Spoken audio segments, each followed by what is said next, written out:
राजन शर्मा जी, गुरुजी प्रणाम। क्या घर की छत पर लगे मोबाइल फोन के टावर से वास्तु दोष होता है? भाई, वास्तु एक व्यक्ति का नाम है, पहले से समझिए। वास्तु एक व्यक्ति का नाम है।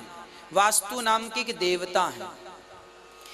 वो देवता ऐसे हैं कि उनका सिर ईशान कोण की तरफ होता है ना।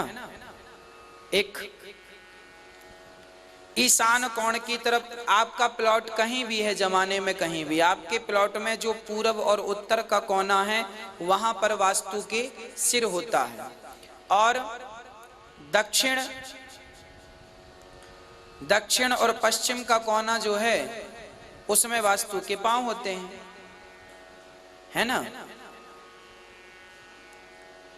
तो जो सिर है, सिर में देखिए, हमारे सिर पे ज्यादा भार रख दिया जाए तो स्वाभाविक है हम परेशान हो जाएंगे। हाँ, पांव में थोड़ा सा भार होगा तो परेशान नहीं होंगे।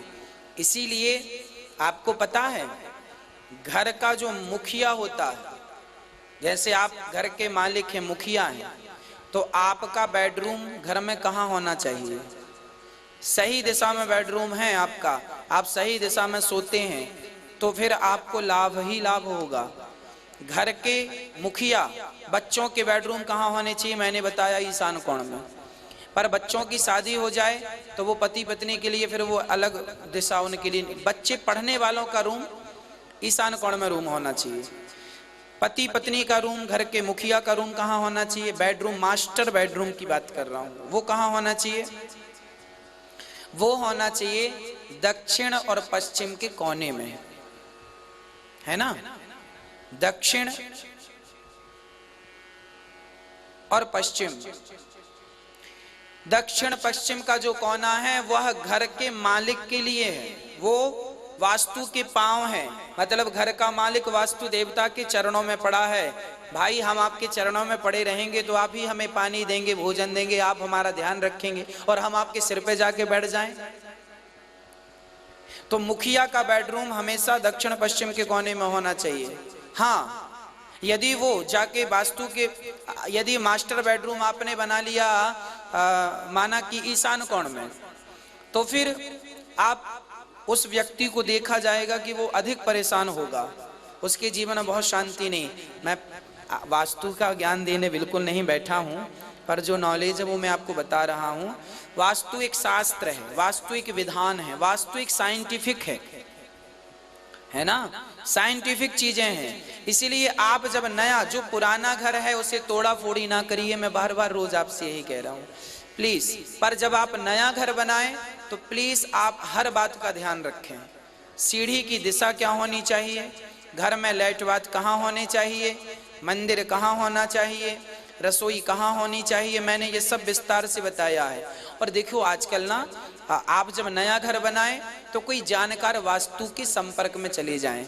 कोई वास्तु का जानकार है, उनके संपर्क में जाएं। नहीं तो आप गूगल, यूट्यूब वगैरह में भी बहुत सारी जानकारियां मिल ही जाती हैं, वास्तु के टिप्स मिल जाते हैं, तो आप उनसे भी जानकारियां ले लें। उससे क्या होगा कि आपका जो घर है वो सब प्रकार से आपको शुभ फल देने वाला होगा, किसी प्रकार से आपका नुकसान ना हो, ना तो आपके बच्चों का नुकसान हो, ना तो आपका नुकसान हो।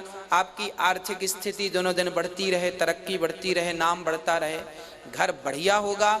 घर का वास्तु अच्छा है तो उस व्यक्ति की तरक्की होगी ही होगी, ये बिल्कुल लिख के रख लीजिए। और जरा थोड़ा सा वास्तु बिगड़ जाए तो थोड़ा सा प्रॉब्लम हो जाती है। तो वास्तु अच्छा होना चाहिए। हाँ, यदि किसी के घर में कोई वास्तु दोष है तो फिर उसका एक समाधान भी होता है।